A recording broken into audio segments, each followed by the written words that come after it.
Effet de la musique, réfugiés, peur, ce qu'est la prière, composition et population du nirvana, amour avec de chaleureuses salutations de toutes les âmes à cette station, c'est Mathieu qui s'adresse à vous.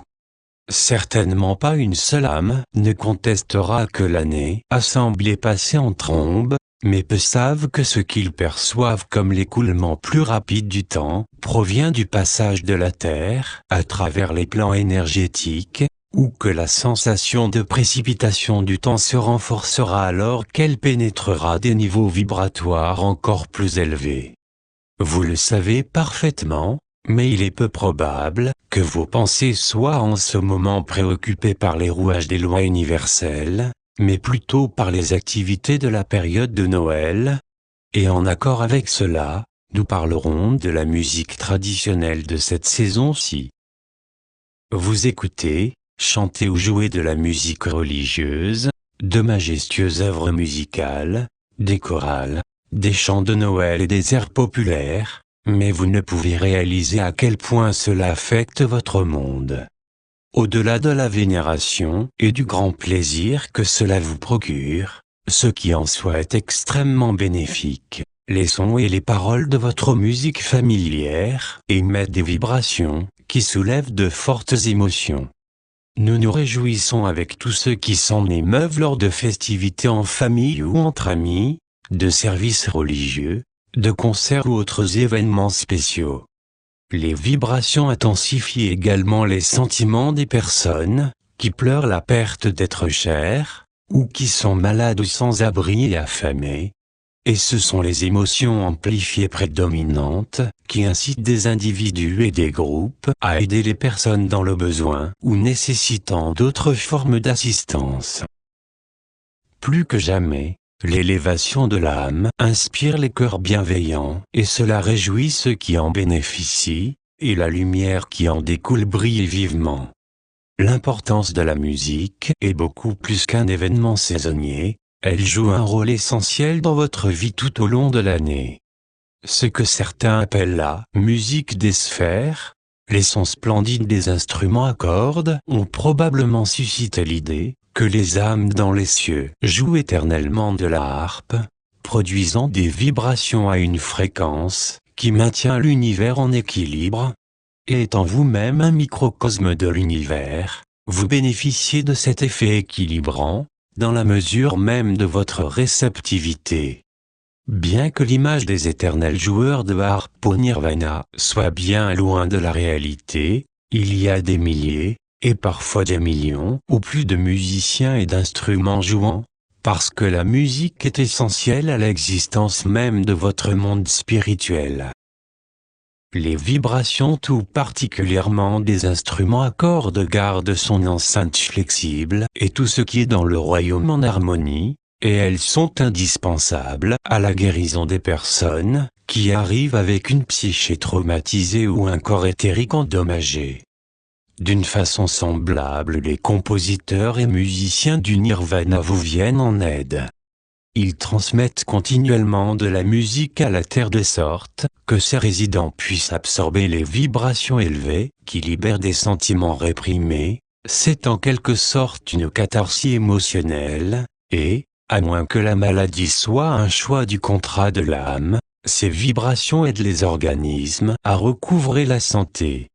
Votre musique la plus belle, symphonie, concertos et autres œuvres classiques que les expériences scientifiques ont démontré contribuer au bien-être de l'humanité, des animaux et des plantes, et d'origine divine et elle a été insufflée à vos compositeurs au niveau de l'âme.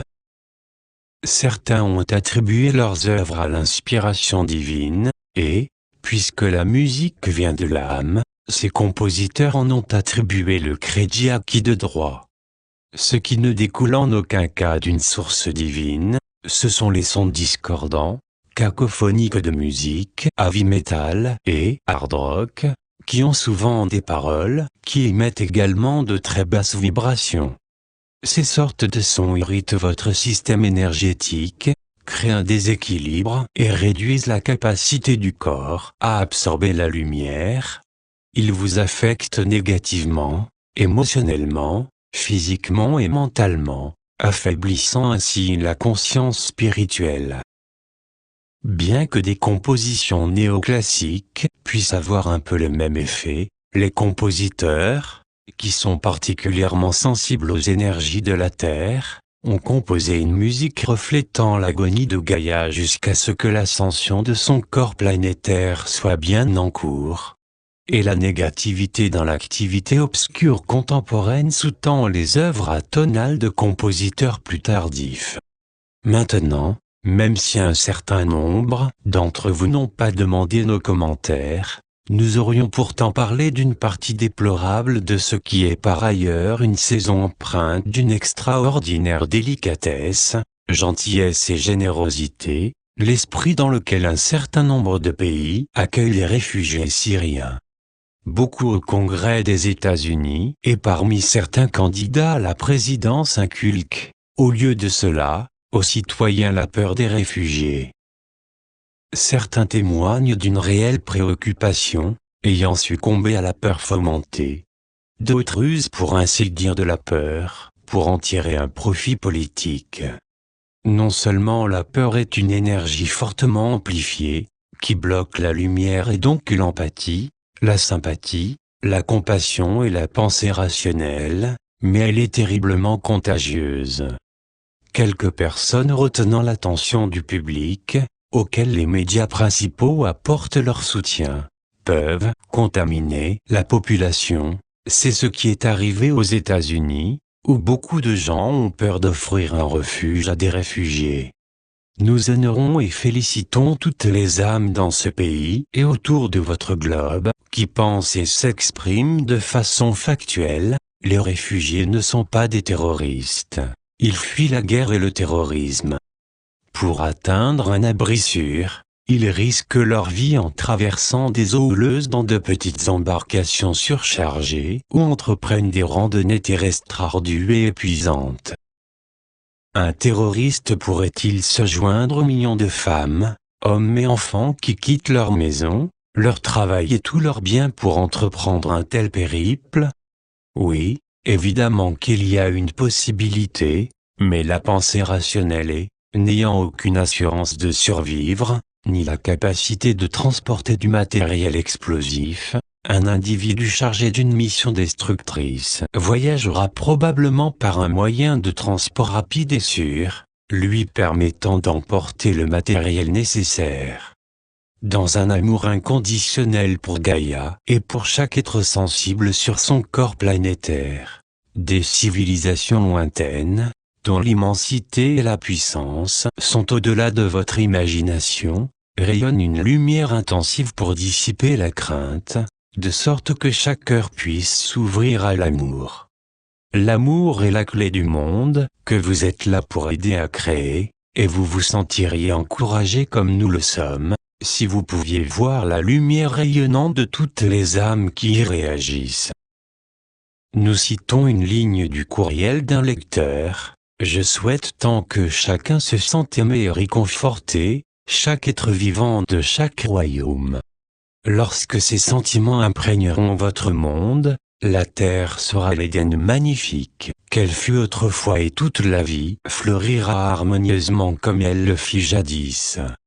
S'il vous plaît, demandez à Matthieu si nous avons besoin de prier pour les gens qui sont morts.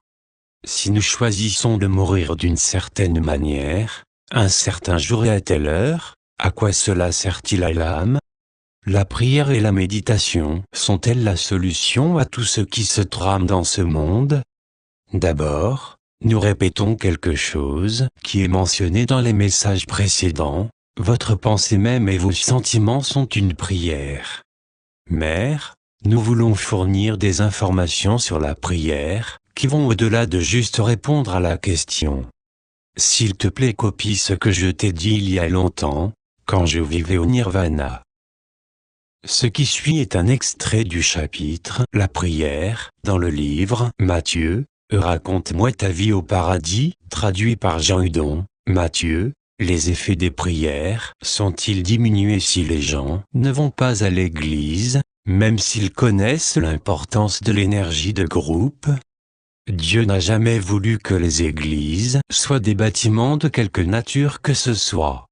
Les magnifiques cathédrales sont l'idée de l'homme et non de Dieu. Le temple se trouve tout entier à l'intérieur de l'âme. Être dans le temple, c'est éprouver un sentiment de vénération, de gratitude. C'est élever son esprit jusque dans l'amour et la lumière de Dieu.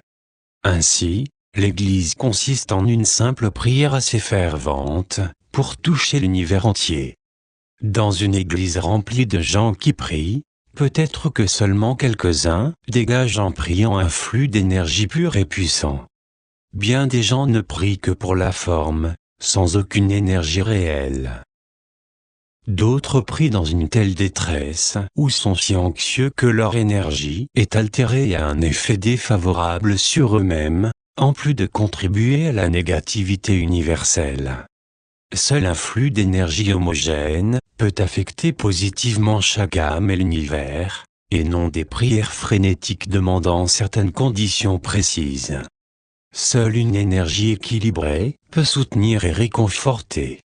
Je ne parle pas ici de l'intention de la prière, mais seulement de l'effet de l'énergie suscitée par le fait de prier. L'énergie émise par une prière ayant un objectif complètement égoïste et cupide peut être aussi intense qu'une prière pour la protection d'un membre de la famille ou d'un ami bien-aimé. L'intention de la prière est enregistrée comme un premier aspect, et le flux d'énergie, ou la force, comme un second aspect en outre. Quiconque prie en vue d'un résultat particulier pour une autre personne ne sait pas quel était le plan de vie choisi par cette âme avant de s'incarner. Les conditions ou événements dont une prière demande qu'ils soient changés sont peut-être précisément ceux que l'âme avait choisis comme leçon de vie. C'est vrai également pour les prières que vous faites pour vous-même, parce que votre conscience est rarement en communication avec votre âme. Priez donc pour votre plus grand bien ou pour celui d'une autre personne et n'émettez pas une émotion intense dans le but d'obtenir un résultat particulier de votre choix. Ce qui arrivera au bout du compte ne relève aucunement de votre choix conscient. Sachant cela, vous vous sentirez sans doute soulagé, ce qui aura pour effet qu'une profonde paix intérieure vous habitera. Cela permettra à l'énergie de suivre son cours sans entrave non seulement dans votre corps physique et votre moi psychique, mais aussi de rayonner l'harmonie dans la conscience de la Terre. Mère, je sais que tu as entendu dire qu'il est important de prier pour les morts, et que tu te demandes pourquoi ce serait nécessaire. Eh bien, nous ne sommes pas morts, mais puisque cela concerne les âmes présentes en ce royaume, je tiens à t'assurer que les prières faites pour nous sont effectivement importantes. Elles ne le sont pas uniquement pour ceux qui arrivent ici avec un grand besoin de réconfort et de guérison, mais aussi pour ceux qui mènent ici une existence active, riche en leçons et en croissance spirituelle. Nous avons évidemment besoin de vos prières, qui seront toujours accueillies avec joie. Sache aussi qu'elles sont particulièrement bienvenues lorsque leur énergie est équilibrée, parce que ces prières sont les plus salutaires pour nous et pour vous, que nous aimons de tout notre cœur. Groupe de symboles de gré, merci Mère. Est-ce que la prière et la méditation sont la solution pour tout ce qui se trame dans le monde? Cette question demande plus qu'un oui ou un non. Des pensées et des sentiments remplis de lumière sont absolument essentiels, ils pénètrent la conscience collective, s'accrochent à ce qui leur correspond et ramènent vers votre monde ces flux d'énergie. Toutefois l'action est également essentielle. De partager avec votre famille, vos amis et collègues la raison, pour laquelle vous vous sentez optimiste quant à l'avenir, peut apaiser leurs craintes et inverser leur pessimisme pauvre en vibration. Tous parmi vous ne peuvent pas prendre part aux organisations nationales ou internationales, dont les efforts sont orientés vers la paix, la vérité, la préservation de l'environnement ou les droits des animaux, par exemple. Mais vous pouvez encourager leurs efforts par l'énergie que vous mettez en signant des pétitions adéquates et donnant de l'argent si vous en avez les moyens. Vous avez éventuellement la possibilité de faire du bénévolat dans des groupes locaux qui offrent des services communautaires méritoires et vous informer sur les candidats à une charge publique en votant pour ceux que vous jugez les plus qualifiés. Et, nous vous rappelons qu'en vivant tout simplement d'une façon honorable, vous rayonnez dans ce monde, ne sous-estimez jamais la puissance de votre lumière. La population de la Terre est de plus de 7 milliards et elle va en croissant. Matthieu dit que les corps éthériques ont une masse. Occupent-ils de la place? Qu'advient-il au nirvana s'ils sont à court d'espace? Oui, le corps éthérique occupe de l'espace, mais à aucun moment le nirvana n'est bondé, et encore moins à court d'espace. Contrairement à la Terre et aux autres planètes qui conservent leur forme et leur taille, les couches flexibles et interconnectées du nirvana ont une capacité d'expansion illimitée. Toutes les couches offrent des possibilités d'apprentissage et d'hébergement confortable, mais étant donné que les dimensions supérieures présentent aussi une exceptionnelle beauté et gamme de possibilités, d'innombrables âmes d'autres mondes viennent y passer des vacances, enseigner ou assister à des cours avancés, ou simplement se reposer après une vie difficile. Les visiteurs et occupants temporaires, qui ont ou une âme évoluée de la 4e densité ou plus, peuvent avoir des corps d'une masse bien supérieure au corps éthérique. C'est le statut spirituel qui donne accès à cet environnement aux civilisations variées où les êtres aux apparences corporelles, vêtements, intérêts et talents différents se mélangent joyeusement entre eux et aux animaux de la terre. La vie dans ces parties du nirvana est sublime.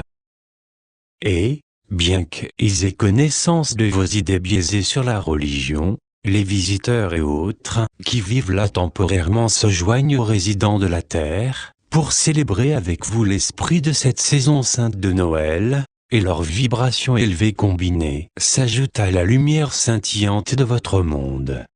Chère famille, chantez « Joie dans le monde » et « Paix sur terre aux hommes de bonne volonté » pour toutes les âmes, avec des sentiments d'amour, de gratitude pour les bénédictions dans votre vie et de pardon envers ceux qui ne veulent pas que ces mots ne sonnent jamais justes. La vérité des mots abonde déjà dans la plénitude de l'âge d'or de la Terre dans le continuum et arrive de plus en plus régulièrement à ce monde, que vous contribuez à créer en temps linéaire. Que l'allégresse de cette saison se propage tout au long de votre nouvelle année et fasse que votre lumière continue de briller de mille feux. Notre amour inconditionnel est toujours avec vous et de nombreux frères et sœurs d'autres patries vous accompagnent tout au long de votre voyage. Groupe de symboles soulignés, amour et paix, Suzanne Noir.